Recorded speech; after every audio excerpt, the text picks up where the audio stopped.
today is a day where I feel like I want to be inspired. And I find you incredibly inspiring and also successful. And it's interesting to me how someone like you who has had all this success didn't find that I am enough until how old are you now? 30? 31? 32. So yeah, I found that over the last 2 years. I found it. Like, is when I started to really get it. Yeah. And it's interesting now because, again, social media is so much noise on there, and kids are going to have to hopefully find that I am enough earlier.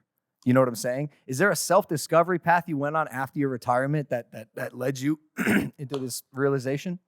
I don't know, man. I just like fucking my wife and being a good dad. Yeah. So like, that's all I think about, man. I just think about my gorgeous wife who's got my back, holds me the fuck down, and my son. And like, when you realize that that's all that matters, and their health and happy, like that's it. Like I think about this money or how much money I've made or have or this or like none of that shit really matters. I mean, it's dope. Who doesn't like fucking going to Nobu and Mastro's and shit and fucking eating bomb steak and buying $250,000 cars but like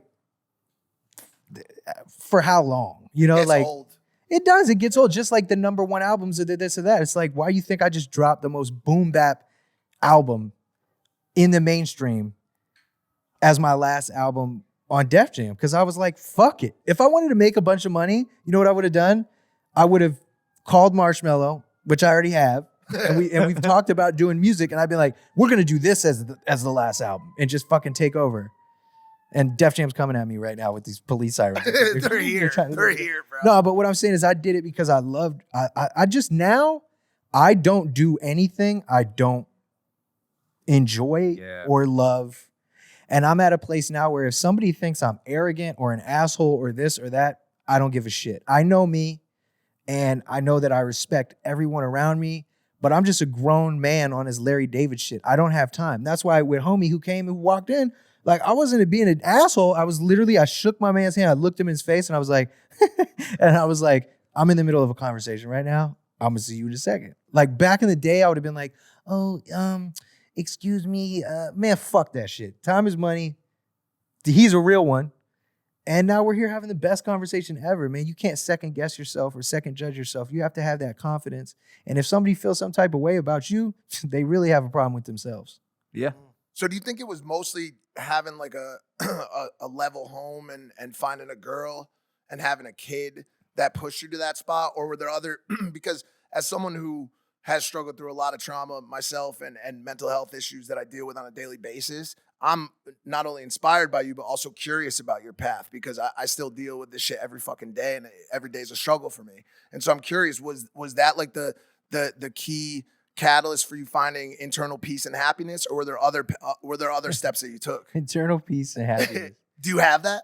Fuck no. That doesn't Damn it. exist. I man. thought you were about to give me some No, that's answers. what I'm saying. With that, you want the answer. The answer is it's never ending. It's like a piece of art. Like look at this art next to you. Like, you know, or listen to music, whether you listen to Kendrick or Drake's dance hall, dope shit, or having fun or whatever. It's like art is a journey of chasing perfection, and perfect is just impossible. And I think the same can be said about our mental health, about balance, about anxiety, about all these things, man. It's like, I'm not perfect. I go to a therapist. I see a therapist. I utilize the tools that she gives me to do the best that I can to better myself so that I can be a better me, first and foremost, for me, and love myself and be nicer to myself and kinder to myself because I'm very hard on myself.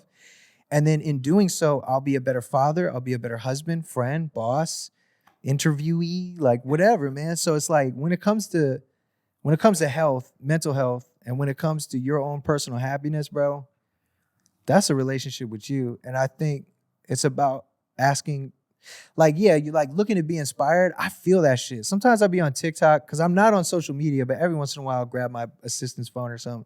I always love some shit that makes me be like, damn, it'd be some like really ripped black dude who's like, get out of bed, motherfucker, you can make it happen. And I'm like, yeah, I can make it happen. Like I just quit fucking nicotine. Nice. I quit hard liquor. Like I just been on one. And I think that question is a really beautiful one because it's important that we do the best that we can to seek not affirmation, but guidance in others, regardless of monetarily where they may be or success, but even just everyday people. I've learned some of the illest shit just talking to somebody at a bus stop or, waiting in line at like, I don't know, fucking movie theater or something. You never know what you're gonna get. So I would say keep that mentality of having conversations and being open, because I'm a student, not just of music, but of life. And I'm here to learn every day, every day.